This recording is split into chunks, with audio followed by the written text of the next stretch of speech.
Ashes fall and silence stays. Wash the old in sacred ways. Clear all weight, both dark and light. Begin anew in sacred rite.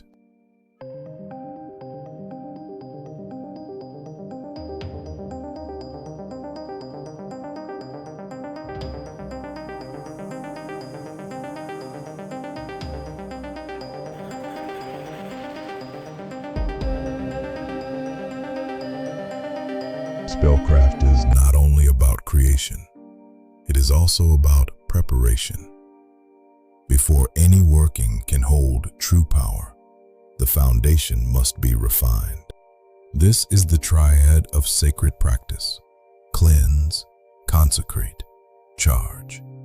3 movements of energy that transform an ordinary object, or space, or intention into a vessel of focused magic.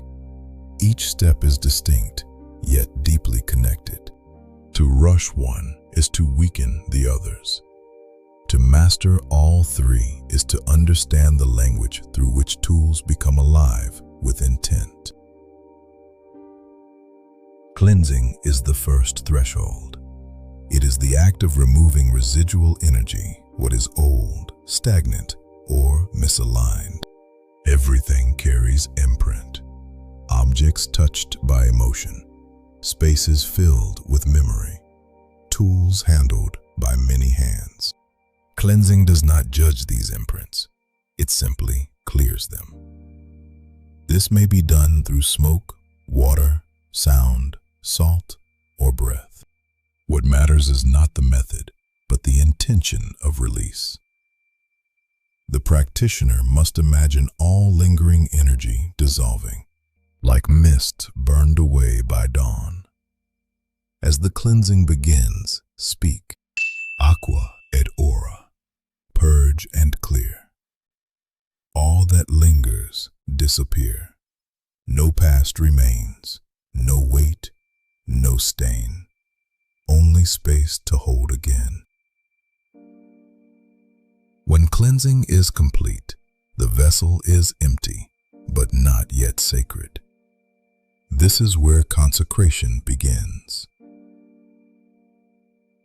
Consecration is dedication. It is the act of assigning purpose, aligning the object or space with a specific spiritual role. Without consecration, a tool is neutral. With it, the tool becomes focused, defined, and responsive. To consecrate is to declare, "This is what you are for." The practitioner may call upon elements, symbols, ancestors, or universal forces, depending on tradition and belief. The key is clarity. Ambiguity weakens alignment. Precision strengthens it. Hold the object or stand within the space and say, "By flame, by breath, by earth, by tide. Be now aligned, be sanctified. No longer common, now made whole. A vessel shaped for sacred role." Only after consecration does the tool become spiritually assigned. But assignment alone is not activation. That is the role of charging. Charging is the infusion of energy. It is the moment when intention becomes force. The practitioner directs focus into the cleansed and consecrated medium, filling it with purpose until it resonates. This can be done through breath, visualization, meditation, or ritual action.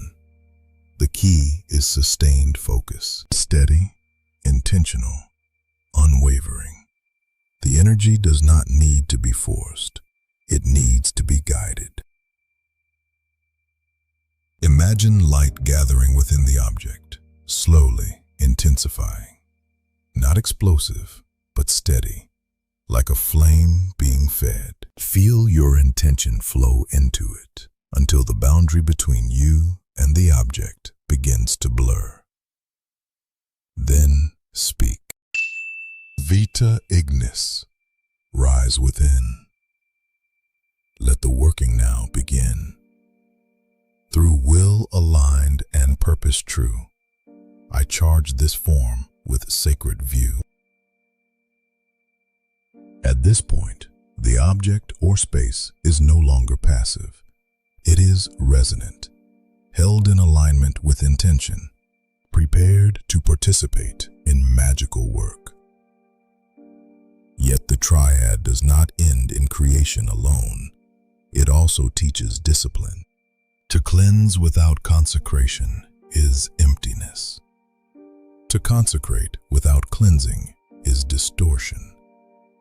To charge without either is instability. Balance is essential. Each step supports the next, forming a cycle of clarity, purpose, and power.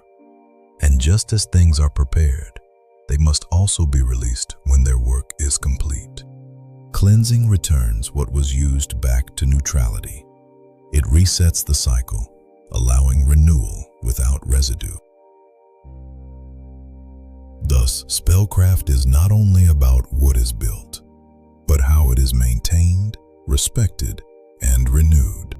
In every beginning, there is clearing. In every purpose, there is naming. In every intention, there is fire. And in the quiet, after the work is done, there is peace. Cleanse the veil and set it free. Consecrate what meant to be. Charge the will, then softly fall. Return to silence, holding all.